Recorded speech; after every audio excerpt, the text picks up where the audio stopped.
नमस्कार। अगर भारतीय वायुसेना में अग्निवीर बनकर आसमान छूने का सपना है तो ये सफर बहुत खास होने वाला है। तो चलिए आज इस सफर के हर एक कदम को बिल्कुल बारीकी से समझते हैं। देखिए, ये सिर्फ एक सपना नहीं है, बल्कि एक हकीकत में बदलने वाला शानदार मौका है। और आज हम उसी रास्ते को समझने वाले हैं जो आपको आपकी मंजिल तक ले जाएगा, जहां से आप सचमुच आसमान की ऊंचाइयों को छू सकते हैं। तो इंडियन एयरफोर्स को ज्वाइन करने का प्रोसेस है क्या? देखिए, ये रास्ता थोड़ा मुश्किल तो है, लेकिन अच्छी बात यह है कि ये पूरी तरह से क्लियर और स्ट्रक्चर्ड है। हम एक एक करके हर स्टेज को समझेंगे ताकि तैयारी में कोई भी कमी ना रह जाए। तो ये हैं वो 4 बड़े पड़ाव जो कामयाबी के रास्ते में आते हैं। पहला है लिखित OMR टेस्ट, फिर फिजिकल फिटनेस, उसके बाद मेडिकल टेस्ट और आखिर में बनती है फाइनल मेरिट लिस्ट। हाँ, और ये एक के बाद एक होने वाला प्रोसेस है, मतलब अगले लेवल पर जाने के लिए हर स्टेज को पार करना ही होगा। हर पड़ाव अपने आप में बहुत इंपॉर्टेंट है। चलिए, अब बात करते हैं सबसे पहली और सच कहूं तो सबसे जरूरी चुनौती की, रिटन एग्जाम की। देखिए, किसी भी एग्जाम के पैटर्न को समझना ही आधी जंग जीतने जैसा है। तो शुरुआत यहीं से करते हैं। यहाँ पर एक चीज गौर करने वाली है और वो है टाइम। हर सब्जेक्ट के लिए सिर्फ 20 मिनट। फिजिक्स और मैथ्स दोनों में 25-25 सवाल हैं और इंग्लिश में 20। मतलब साफ है, हर सेक्शन में स्पीड तो रखनी ही पड़ेगी।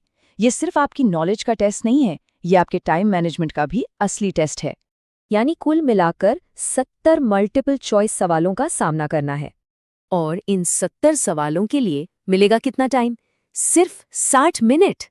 इसका मतलब समझ रहे हैं, हर सवाल के लिए 1 मिनट से भी कम का वक्त है।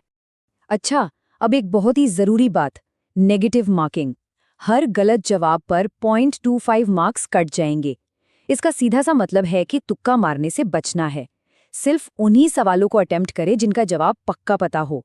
यहाँ सावधानी हटी दुर्घटना घटी वाला मामला है। तो एग्जाम का स्ट्रक्चर तो समझ आ गया, अब जरा सिलेबस पर भी एक नजर डाल लेते हैं। हाँ, ये थोड़ा बड़ा लग सकता है, लेकिन घबराने की बात नहीं है। सही स्ट्रैटेजी और फोकस तैयारी से इसे आराम से मास्टर किया जा सकता है। शुरुआत करते हैं फिजिक्स से, जो इस एग्जाम का एक बहुत ही इम्पॉर्टेंट हिस्सा है। सिलेबस में आपको काइनेमैटिक्स, लॉज ऑफ मोशन और इलेक्ट्रोमैग्नेटिज्म जैसे कोर टॉपिक्स मिलेंगे। एक बात याद रखनी है, इन सभी टॉपिक्स के लिए साइंस की गहरी कॉन्सेप्चुअल समझ होनी चाहिए। सिर्फ फॉर्मूले रटने से यहाँ काम नहीं चलने वाला। चलिए अब आते हैं अगले सब्जेक्ट पर, यानी मैथ्स पर। ये सेक्शन कैंडिडेट की प्रॉब्लम सॉल्विंग स्किल्स को परखने के लिए बनाया गया है। मैथ्स का सिलेबस भी काफी फैला हुआ है। इसमें आपको सेट्स और फंक्शंस जैसे बेसिक टॉपिक से लेकर 3D ज्योमेट्री जैसे एडवांस टॉपिक तक सब कुछ मिलेगा।